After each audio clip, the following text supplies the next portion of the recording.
realised I really liked the collegiate atmosphere of a smaller firm where people feel a little bit closer, and you've got your team around you and you actually personally know everyone quite well. Hi, my name's Olivia Jackson. I'm a Senior Associate at Aptum Legal, and this is Coffee with Liv, which is a new video series where I'm talking about the legal industry with different professionals and talking about how we work, why we work that way, and what the industry could change. And today I'm here with Claire Boulter. Hi, my name is Claire Boulter and I'm a law graduate at Aptum. I'd like to start off with the question that I'm sure you've heard a million times, which is what drew you to law and why did you study it? And I'd also be interested in understanding what drew you to commercial litigation. Yeah, I feel like my desire to be a lawyer honestly started really young. It started in primary school and we did this debate, I think it was in year 5, not sure what it was about, but I remember just loving the adrenaline of public speaking. I found it so exciting to argue in front of people. Everyone had to listen and I just found the whole experience really exciting. I remember actually writing on my year 6, I'm not sure what it was, but we had this like, what I want to be when I'm older, and I said a lawyer or a gymnast. Anyway, I'm not a gymnast, but I am a lawyer, or I will be a lawyer this year. Anyway, so from there I went into high school and did a lot of the public speaking, debating, and just found it so fun. I really got a high off the adrenaline of kind of the nerves and the stress that comes along with it, but also the time it takes to formulate an argument and deliver it well. So from there I thought, oh, maybe I want to do law at uni. I wasn't super set on it, but I was definitely quite keen on it, but decided to give it a go anyway. And then, yeah, that's why I chose law, I guess. As for commercial litigation, I think that probably came a bit later. The litigation side, again, came from the public speaking. But as for the commercial side, it came from me really going through uni and kind of enjoying a little bit of everything and not being exactly sure of what my one interest was. And I feel like in commercial law, it's such a broad area where you get to dive a little bit into various types of law. And I really liked the breadth of that. So yeah, I went through uni and in my 4th year, I decided to go through the clerkship process, did that, dipped my toes into commercial law a little bit. And yeah, I found it quite an exciting, fast-paced area of law. So I knew I wanted to be in litigation. Yeah, I think the thing that I like about commercial litigation is you have to become essentially a mini expert in like so many different areas. Like if you have a dispute about, I don't know, farming, all of a sudden you know all of this information about farming, and like it changes like dispute to dispute. So like I really enjoy that aspect of like there's always going to be the law side of things that you can grow your knowledge with, and like you bring over the knowledge you've learnt from into every matter, but at the same time you're like learning something new each time. Like the subject matter is always probably going to be pretty different. Have you found that working in law has like matched what you were expecting maybe in primary school? Probably not. No. Probably not. I think it is quite different. I think I still get the excitement when I go to court. I think that part is very similar, but you know, I think the idea through whether it's social media or just general TV shows is that lawyers are, all they do is argue and stand in front of people and talk, but in reality, it's a lot of groundwork, a lot of foundational work, a lot of understanding, as you said, like different areas of business that we don't necessarily have any specialization in. So no, it's quite different. It's a lot more behind the scenes, I guess, than you would think. Yeah, there's like a lot of lead up to that moment of standing in court and actually making an argument. Yeah, and so much goes into it. Yeah. For maybe like a week-long trial, there's potentially years of back work. I'd love for you to talk a little bit about how you found Aptum and how you found our grad program. So you started in our grad program at the start of the year, February or? February, yeah. February. Yeah, I found Aptum at sort of an interesting time where I was really trying to figure out what exactly I wanted to do. I think, as I said, I went through uni and was quite keen on everything, had very broad set of interests. It got to about my 4th year and clerkship applications opened and I decided I wanted to try out some corporate law. So I jumped into it. I did a clerkship, and after that experience, I reflected a little bit on, you know, what I actually what I wanted from law and what kind of environment I wanted to work in. And I think what I realized is, having done my clerkship at quite a big firm, but coming from living in Canberra and working in a small firm, I realized I really liked the collegiate atmosphere of a smaller firm where people feel a little bit closer, and you've got your team around you and you actually personally know everyone quite well. So I was actively looking for a smaller firm environment, and I came across Aptum just through having a look in my final year of law, and I was really excited when I came across it because the advertisements were really different to most commercial law firms. They were encouraging an approach that is quite distinct and unique to the big law firms, and I was really interested in that, having had a good experience in Canberra in small law firms. So I was drawn to the approach, which felt a lot more personable to me, and somewhere that I felt I would be able to develop in my confidence a bit more. What was it about the approach that sort of jumped out at you? I think it felt as if, I suppose it's twofold, and the first part of that is the closeness with your colleagues. I think I really value having those relationships alongside the work, because I think if you have personally good relationships with people, it's easier to professionally understand one another and work together. So that was one part of it. But the other part was, I felt like you really could get that experience and quality of training. And that's something in those big law firms, it's generally one of the huge benefits is the quality of training and the reputation. And through looking into Aptum, I felt that the mentorship was going to be really good. There was a very structured graduate program. So I really felt like it ticked all my boxes, which was the training, but also a personal environment. Yeah.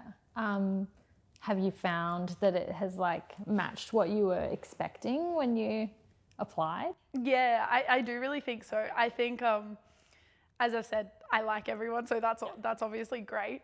It just makes coming in every day nicer. And the other side is the experience already has been cool. I've already been to some awesome client meetings, which I sort of didn't think I would be able to do this early on. And it's very exciting when you're sort of sitting there and counsel's near you and these big clients are near you and you're like, oh, I'm in my first year, what am I doing here? But yeah, it's very cool. I just had a little question about how you're finding, or I might just say I had a question, not a little question. Might be a big Do you one. need to have a question? No, a question about how you were finding the difference between uni and full-time work, because I feel like each time I meet with grads, I'm reminded of what a shift it is to go from uni into full-time work. And I'm just wondering if you could speak a bit about your experience there. Yeah, it definitely is a big shift. I did work in my last couple of years of uni a few days a week at a law firm while I was studying, but it's still largely different when, 5 days a week you're coming in for essentially the majority of your day and then going home and doing it again. So it's definitely a change. I think there's a few changes. One of them is, you don't have uni holidays anymore. So yes, your job becomes your difference. Norm. Yeah. It is a big difference, I is. think. Through uni, it was sort of always looking ahead to week 12 and then exam period, and everything was building towards that. And then you take a break and then you do it all over again. Yes. But one of the differences, I think, is just the consistency of effort.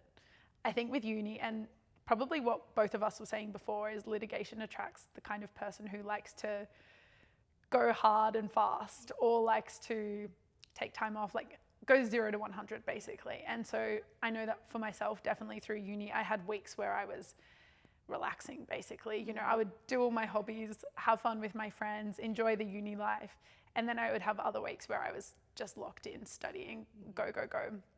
Whereas work is obviously, you just need to consistently put in that effort every day, which is actually really nice. I'm enjoying having my evenings off and never feeling like I need to get home. Yeah. And I do really think that a lot. When I'm coming home on the train, even though I've been working all day, I think, okay, but I still get to go home and have dinner and then do whatever I want before I go to sleep. And that's huge. That's so fair. I completely forgot about, because that's how I felt when I finished uni as well. Yeah. It's because study you can fit into any part of your day, right? And you probably should, and you feel some obligation to be doing it. So it is a relief. Are you doing PLT yet?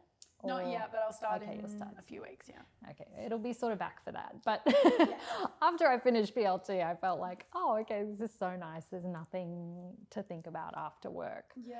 And I do think the working full time is much more a marathon than a sprint. And that takes, it took me like a few years, I think, to get used to.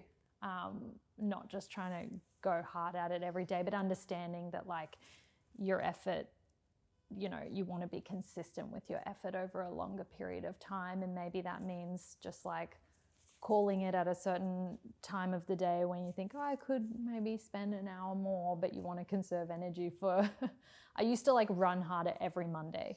Like every Monday I'd be like, give it my all. And then the rest of the week I'd be like, okay, I'm a bit tired. Yeah, you try and lighten the week a bit by going hard on Monday. Yeah. And so anyway, I learned not to do that. Yeah. But yes, it is different. Yeah. So yeah, this is something you brought up to me, I think maybe my second week at Aptum. And you sort of asked me how I was going. And I said, I'm really enjoying it because the speed and the pace of the work is something that fuels me. And I find that really exciting and really fun. You know, when someone tells me, can you get this to me in 2 hours? I'm like, yes, let's go. Love that.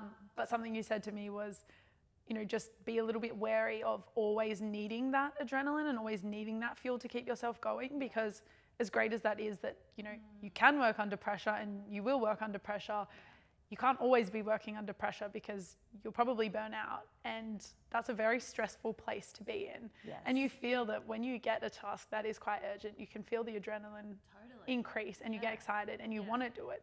But yeah, that's not sustainable in the long term. Oh, 100%. And I found that out the hard way, because it's like the adrenaline, it works so well that sometimes you're like, all right, I just need, you know, the deadline to be this afternoon and then I'll really get this done. But it's, you know, what I have tried to do is like go from that approach of like, because I think when you start out as well, it all feels really adrenaline filled, because you're doing things like for the first time, you want to impress people, you know, all of that stuff. And so what I found is like that, I think that adrenaline starts to like become less effective. And then you have to or at least I had to sort of reevaluate how I worked and how I could be more consistent and how I could set up my day with like little, I don't know, maybe like rewards is probably the wrong way of putting it, but essentially like set up my day so that like the day in and of itself is what fuels me. Yeah. So like the way I structure my day, I know really works for how I can get my work done. So like my mornings, I'll do more of like the deep work stuff. But perhaps if I'm not feeling into it, I'll do 1 or 2 smaller tasks that will help me feel like, all right, I'm getting on top of things, and then I'll let that snowball me into doing the bigger tasks. But I guess I found that very different when I started out. I just thought work was like, okay, work. And like there are so many more purposeful like approaches you can take to work, is what I've sort of found through the years. I think it's challenging too in an environment like law where your time is billed and your time is billed in 6-minute units. And obviously that's for the client's benefit, so they can see that you're actually delivering them value. But at the same time, you know, everything you do is timed and it's reviewed for how long you spent on it. So I think it's very easy to slide into the mentality of, well, I've got to do everything as fast as I can because I can't have this taking 3 hours if it should have taken 1.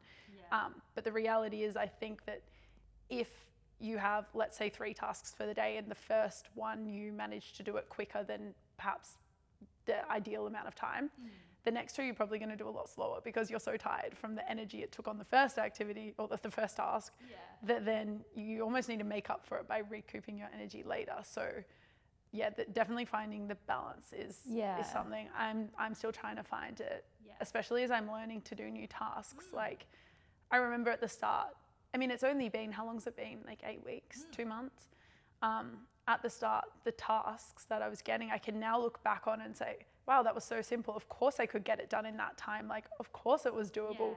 But at the time when everything's so new and the systems are new and I'm clicking around going, where is this that I'm looking for? Yeah. It feels like a lot harder than it actually probably is. Yeah. But I guess that's something that you guys understand and it's sort of naturally built in. But learning that you can do things efficiently without doing things in a rush was helpful. Yes, exactly. And giving yourself the grace at the start of like, if you've never done something before, you've never done something before. Like it just naturally will take probably longer than what you're expecting. Yeah. And it's so much cognitive load at the start when you're doing something you might look back and go, oh, that was just a simple form. Yeah. And that was quite easy, but you're looking at every single thing wondering if it's correct. And this is like also the perfectionist type thing, not saying about you, but like just that most people in lawyers, most people in law have, where like we want things to be right, and it's hard to like find the balance between looking at every little thing. I guess this sort of jumps into a slightly different topic, but like looking at every little thing and being efficient, and where to find that balance, because I feel like a lot of when you're starting out, it's finding the balance between like what's important and what's not so important. Mm-hmm. Sometimes you can only find out through trial and error. Sometimes you can think it through and work it out. Sometimes you can ask someone, but it's not always obvious. No, but the thing that I've been appreciating too is how like there's really good communication through the firm and with people, and normally the expectation on what you should spend more time on to make really good versus what maybe you're giving it a shot, and a senior lawyer is going to have to spend their time reviewing it and fixing it up anyway. That's a really helpful distinction. I know with you before, you asked me to draft this brief and it was something I've never done, but you basically said to me, I need it done, come up with the outline. I'm going to have to go through and flesh it out anyway. Yeah. So if you could just get me an outline, having that knowledge that that's what you wanted, you didn't want me to like give you the most perfect piece of work that you've ever received, was really helpful, because I could have spent, a few more hours looking at every line, making sure the grammar, the everything, every little detail was perfect.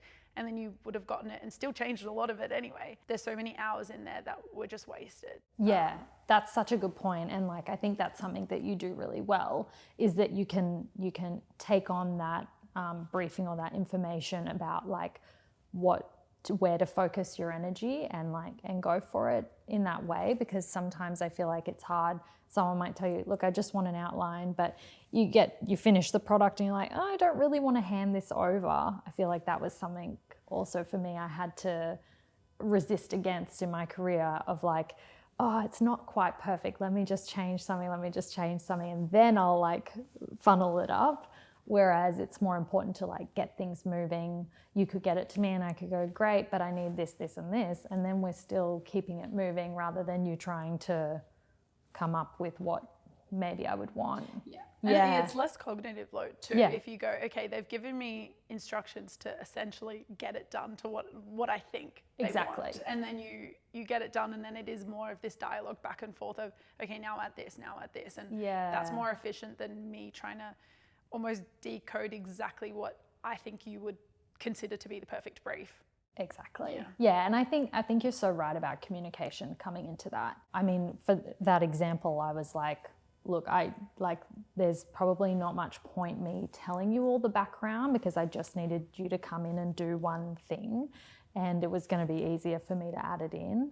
And so it's like the fact that we could have that, and maybe this goes into like working in a smaller team, like what you were talking about, like you can have more of those, I guess you sort of can work a bit more dynamically together, and you're communicating more often, and it's less like rigid. Like you could come over or send me a message or something and say, hey, I'm just stuck on this. Do you need this in the final version? And I could say yes or no. Then that's something else I enjoy about the small firm environment, is it feels less hierarchical socially. Like obviously professionally, there's a lot of differences between, partners, senior associates, grads. We're all very different in that sense, but like personally, it feels like you can chat to everyone very easily. Yeah. Because you're a smaller team and you all work together more often. I think it sort of levels out that social dynamic. I think a good balance that we have found at Aptum is that we are using it for the process, but we're not using it to create the end product.